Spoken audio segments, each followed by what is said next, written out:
अस्सलामुअलैकुम हिंदुस्तान। दोस्तों, रसूलुल्लाह की उम्मत चैनल पर मैं आपका इस्तकबाल करता हूं। दोस्तों, आज संसद में दो चीज़ें हुई जिन्हें अब मैं आपको बताना चाहूँगा।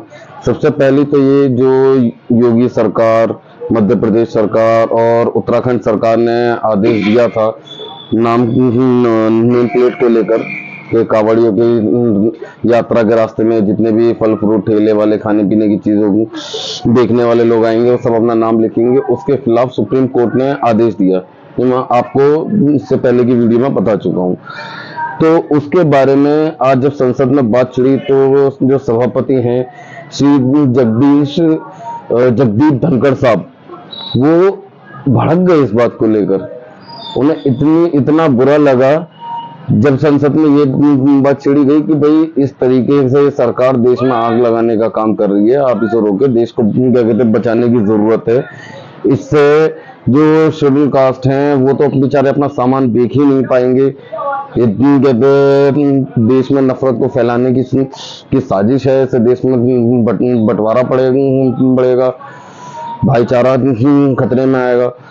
तो जगदीप धनखड़ साहब भड़क गए। ये भी उन्हें बताया गया कि सुप्रीम कोर्ट ने भी इस पर स्टे लगा दिया, इस पर रोक लगा दी है। तो धनखड़ साहब ने उस बात को बिल्कुल ही काट दिया। देखिए कि किस तरीके से धनखड़ साहब उस बात को काट रहे हैं, किस तरीके से भड़के हुए हैं। वीडियो देखिए आप। बोलते समय कोई सदस्य किसी ऐसे तथ्यात्मक विषय का निर्देश नहीं करेगा जो न्याय निर्णयाधीन हो। ये तो निर्णयाधीन है नहीं सर, इसलिए इसको रख सकता हूं मैं। ऐसा है सर, आप हमको 238 का ट्यूटरिंग मत कीजिए सर। अच्छा, तो सभी सदस्यों को पता है। आप तो ये बताइए कि आप पॉइंट ऑफ ऑर्डर 238 के कौन से प्रोविजन के तहत सर मैंने बोला तो अगर ये ठीक नहीं हो 267 देख लीजिए, 268 देख लीजिए। 267 नोट पॉइंट ऑफ ऑर्डर बताइए सर। मैं कहाँ कह रहा हूँ पॉइंट ऑफ ऑर्डर है। पॉइंट ऑफ ऑर्डर तो जो था मैंने बता दिया।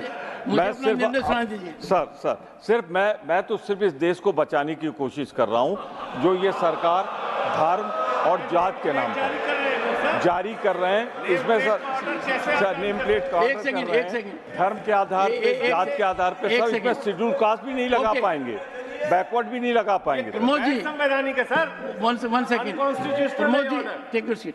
सब बैठ जाएं, फिर खड़ा कर लीजिए। Honorable members, no one can sit in this house without taking oath under the Constitution. तो मैं बताऊंगा कि ये कावड़ यात्रा प्रमोद जी एक सेकंड बैठिए, एक सेकंड। हाँ sir. Pramod ji, if you are raising a point of order which as a member you are entitled, then you will have to specify two things. One, under which rule are you raising point of order and what is the factual premise of it? Shri Pramod Tiwari. P की कृपा से संभव हो पाया। मैं supreme court के उस निर्णय का स्वागत करता हूं जो प्रश्न मैंने उठाया था सुबह।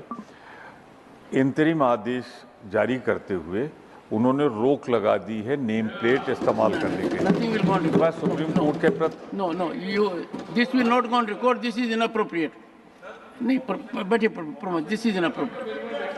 This will not go to court. No, this is surely not expected of senior members. No, sir. No.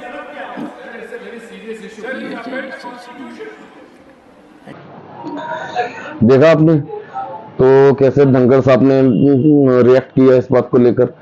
और दूसरा, संसद में आज एक और चीज हुई। इसमें हुआ क्या कि धर्मेंद्र प्रधान शिक्षा मंत्री हैं, उनकी एक बात को लेकर एक टीचर अभय मैथ्स कोचिंग गुरु, जिनका चैनल है सोशल मीडिया पर भी और वैसे कई स्टूडेंट से रोज मिलते हैं, बातें करते हैं, वो एक चीज को लेकर उन्होंने ऐतराज जताया। दरअसल हुआ ये कि जो धर्मेंद्र प्रधान हैं उन्होंने ये कहा कि पिछले 7 सालों में पेपर लीक होने का कोई एविडेंस ही नहीं है। मतलब पिछले 7 सालों में कोई पेपर लीक ही नहीं हुए। आप सोच सकते हैं कि संसद में जो लोकतंत्र का मंदिर जिसे कहा जाता है उसके अंदर खड़े होकर कितना बड़ा झूठ बोला जा रहा है। पिछले 7 साल में कोई पेपर लीक ही नहीं हुआ, इसका कोई एविडेंस ही नहीं है। ये वीडियो देखिए आप। there is no evidence of paper leak in last 7 years. Any numbers?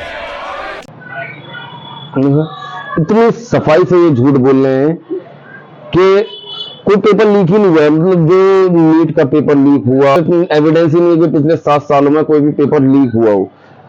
ठीक है, तो इस बात को लेकर जो कोचिंग गुरु हैं अभय मैथ्स, उन्होंने अपनी ट्विटर हैंडल पर क्या कहते हैं ट्वीट किया है।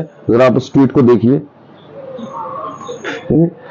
और देखिए इसमें उन्होंने किस तरीके से कहा है कि भाई ये शर्म की बात है। उन्होंने कह रहे हैं कि मुझे शर्म आ रही है कि किस तरीके से ये झूठ बोला जा रहा है। मतलब ये एक तरीके से मजाक नहीं है उन विद्यार्थियों का जो सालों से पेपर लीक का दंश झेलते आ रहे हैं, और ये सच्चाई भी है दोस्तों। लेकिन हमारी बीजेपी पार्टी या उसकी सदस्य, उनका तो फेवरेट टॉपिक है हिंदू मुसलमान करना, संसद में झूठ बोलना।